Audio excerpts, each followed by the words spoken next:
Турции есть город, где тысячи людей жили в подземных лабиринтах, а в парижских катакомбах покоится 6 миллионов человек. Сегодня мы погрузимся в тайны самых невероятных подземных мегаполисов нашей планеты. Как их построили? Зачем люди покидали солнечный свет и уходили глубоко вниз? Присаживайтесь поудобнее и готовьтесь удивляться. Мы спускаемся под землю. Деринкую, Турция. Представьте, вы идете по тихой турецкой деревне, где пасутся козы и сушится белье, и вдруг видите небольшой люк в земле, а под ним целый мегаполис на глубине 160 футов. Деринкую — это подземный мир области Каппадокии, где десятки веков назад жили 20 тысяч человек. Тут есть комнаты с вырезанными в скале кроватями и нишами для огня, кухни с очагами и дымоходами, церкви с сохранившимися фресками, винодельни с глиняными кувшинами и даже конюшни для скота. Зачем был построен такой огромный город под землей? Одни предания гласят, что люди прятались тут от войн или эпидемии. В других легендах говорится о том, что в Деринкую раньше жили ангелы. Позже они переселились на небеса, а город заняли демоны. Люди закрыли их в подземелье, где они были заточены тысячи лет. Какая из причин постройки города правдива, до сих пор не ясно. Купер-Педи, Австралия.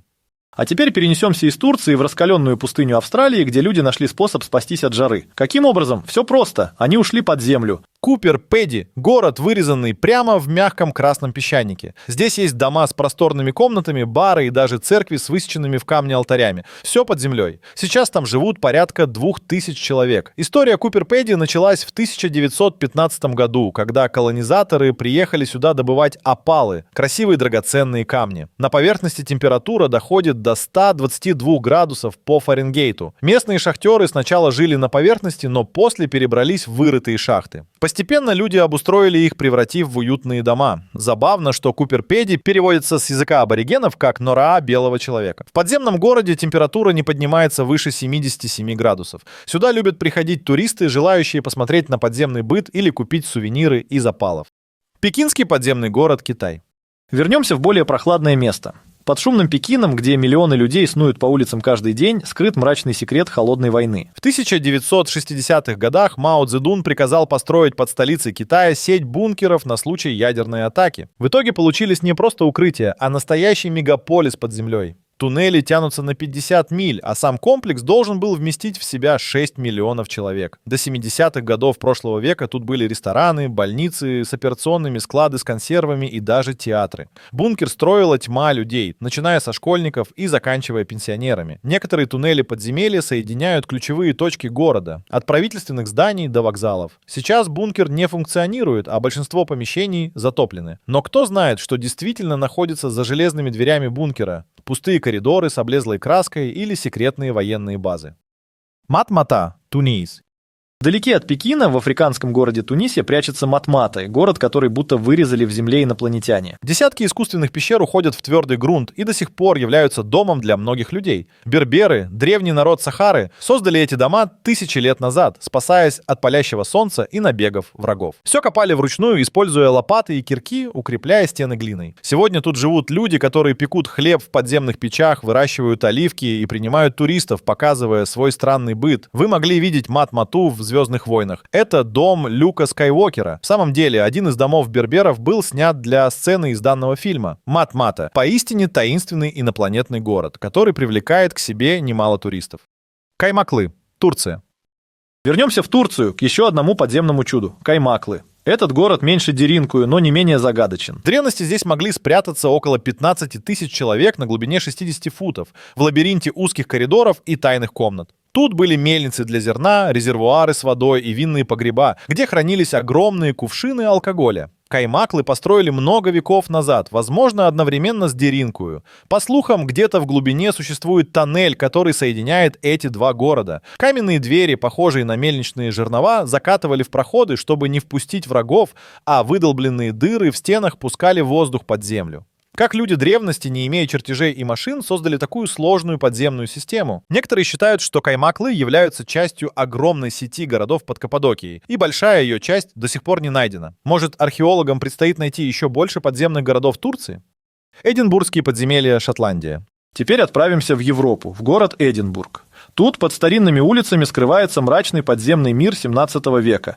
Изначально это были подвалы и склады, но со временем они превратились в город под землей. Здесь жили бедняки, ремесленники и преступники, скрываясь от закона. Узкие коридоры с грубыми каменными стенами освещались только факелами, а сырость и холод пропитывали все вокруг. Их рыли вручную, расширяя естественные пустоты, и вскоре в подземелье появились торговые лавки, жилые дома и даже кабаки. Говорят, в этих туннелях серийные убийцы Уильям Бёрк и Уильям Хэр хранили трупы своих жертв. Сегодня подземный город открыт для туристов, но многие жалуются на то, что испытывают чувство тревоги, гуляя по местным улочкам. Некоторые местные до сих пор верят, что в эдинбургских подземельях бродят призраки.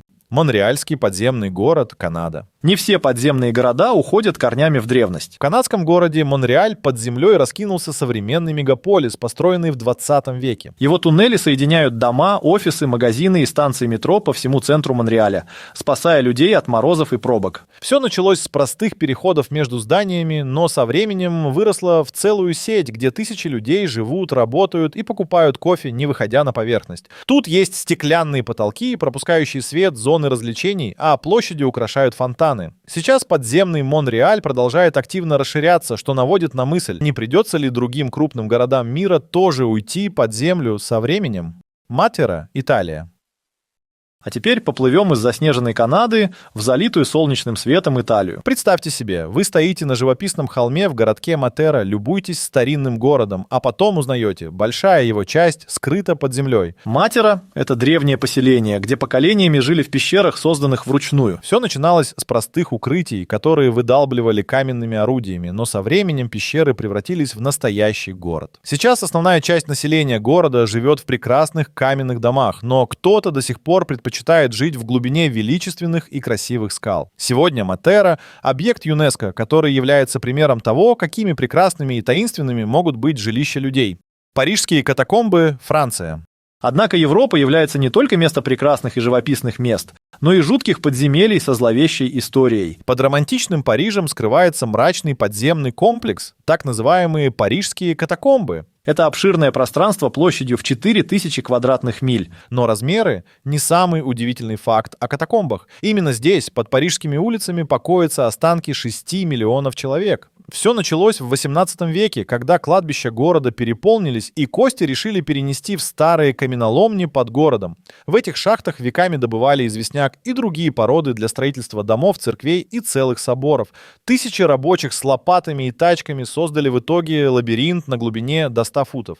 Позже тут прятались контрабандисты, а во время Второй мировой войны сопротивление, не желавшее мириться с фашистскими захватчиками. Сейчас катакомбы Парижа представляют собой жуткое зрелище. Стены украшены черепами, а воздух пропитан сыростью и пылью. Каково это — жить над таким городом мертвых? И что могут скрывать неизведанные уголки катакомб? Величко, Польша.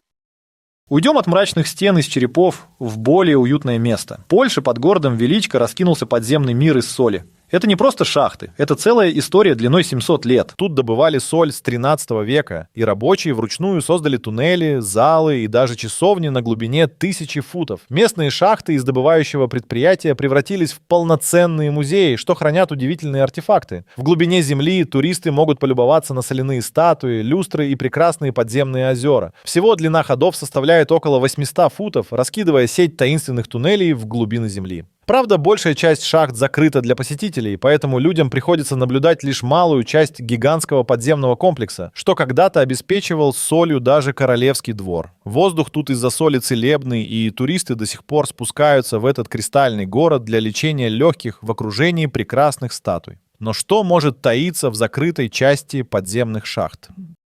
Сиань, Китай. Давно мы с вами не были в Азии, пора это исправлять. Взглянем на китайский город Сиань, глубины которого таят в себе немало интересного. Именно в этом городе была найдена легендарная терракотовая армия. Но мало кто знает, что здесь есть сеть древних туннелей, что уходят далеко вглубь земли. Их рыли еще в эпоху династии Хань, 2000 лет назад, для укрытия от врагов и складов продовольствия. Местное подземелье раскинулось на десятки миль ходов на глубине до 65 футов. Тут были жилые комнаты, тайники и даже конюшни. Все пространство делали вручную с лопатами и корзинами для земли. Позже туннели использовались как бомбоубежище. Сегодня они почти забыты, но что, если в будущем людям придется снова ими воспользоваться для спасения от угроз? Неаполь, Италия. И вновь наше путешествие проходит через Италию. Неаполь, один из древнейших городов Европы, славится не только своей живописной природой и романтическими закатами. Более 2000 лет назад греки и римляне рыли тут каменоломни, а потом акведуки и убежища. В итоге подземные сети образовали собой сложный комплекс из камня и пыли. Это 248 миль туннелей на глубине до 130 футов. Во время Второй мировой войны данные подземелья сыграли большую роль в спасении многих человеческих жизней. Тут прятались от бомбежек десятки тысяч людей, которым после войны удалось вернуться на поверхность и продолжить спокойно жить. В неапольских подземельях построены залы, колодцы и даже театр. Все это древние люди строили без буров с кирками и факелами. Сейчас сюда ходят туристы, но как знать, быть может, им доступна для посещения лишь часть древнего подземного мира. Москва, Россия. Метро 2. Согревшись в Италии, мы отправляемся в заснеженную столицу России – Москву. Тут, под многомиллионной и шумной столицей, располагается крупная сеть метро. Но не все знают, что к некоторым работающим веткам метро примыкают другие, тайные. Метро 2 – это сеть туннелей, построенная, по слухам, в советское время для тайного перемещения государственной элиты. Метро 2 рыли в 1930-х годах, и его подземные ходы соединяют воедино Кремль и другие городские строения.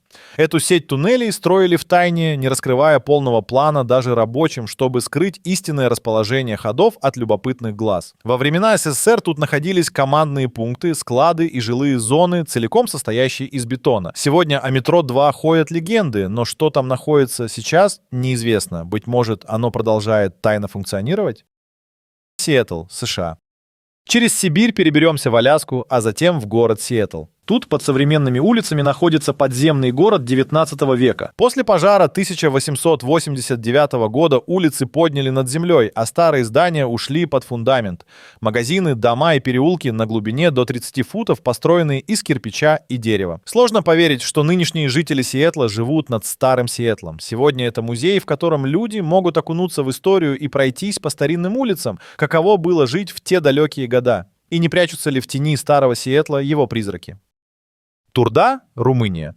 Уйдем из Америки на родину графа Дракулы, в Румынию. Тут, в городе Турда, в древности добывали соль. Соляные шахты Турды начали разрабатывать еще в римские времена, 2000 лет назад. Но со временем они превратились в настоящий мегаполис под землей. Тут добывали драгоценное белое золото, вырезая огромные залы высотой до 160 футов с гладкими стенами и кристальными сводами. Все делали вручную, кирками и деревянными тачками. Есть даже подземное озеро, по которому можно кататься на лодках, и галереи, где воздух лечит легкие. В средние века тут работали тысячи людей, а длина туннелей больше 24 миль. Сегодня это туристический аттракцион, но каково было жить в таком соляном царстве? И что скрывают его самые глубокие шахты? Осака, Япония.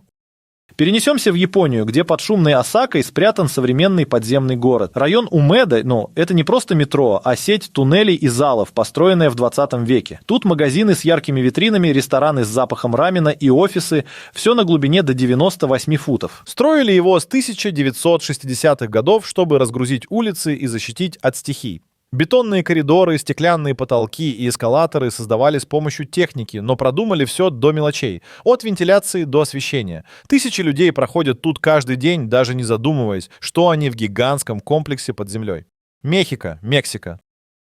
Чтобы согреться, переместимся в Мексику. Тут, под Мехико, столицей Мексики, скрываются древние туннели ацтеков. Более 500 лет назад, еще до испанцев, под городом Теночтитлан рыли каналы и укрытия в мягкой вулканической почве. Это были тайные ходы, склады и даже храмы, вырезанные вручную с каменными орудиями. После завоевания испанцы построили поверх Мехико, но подземелья остались до 65 футов в глубину. Археологи нашли керамику, алтари и кости, но большая часть до сих пор не исследована. Зачем ацтеки ушли под землю? Прятали ли они сокровища или готовились к чему-то страшному?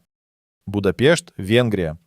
Оставим пустыни Мексики и возвратимся в Европу. Под Будапештом, в холмах Буды, скрыт подземный город, который начали рыть еще в 13 веке. Это сеть пещер и туннелей под Будайским замком, созданная в мягком известняке. Тут были склады, тюрьмы и убежища на глубине до 15 метров. Средневековые жители расширяли естественные гроты вручную, с лопатами и тачками, а длина ходов около 10 километров. В 20 веке тут сделали госпиталь и бункер. Есть даже подземный источник. Сегодня это музей, но слухи ходят о секретных ходах под Дунаем. Не прячут ли они тайны венгерских королей?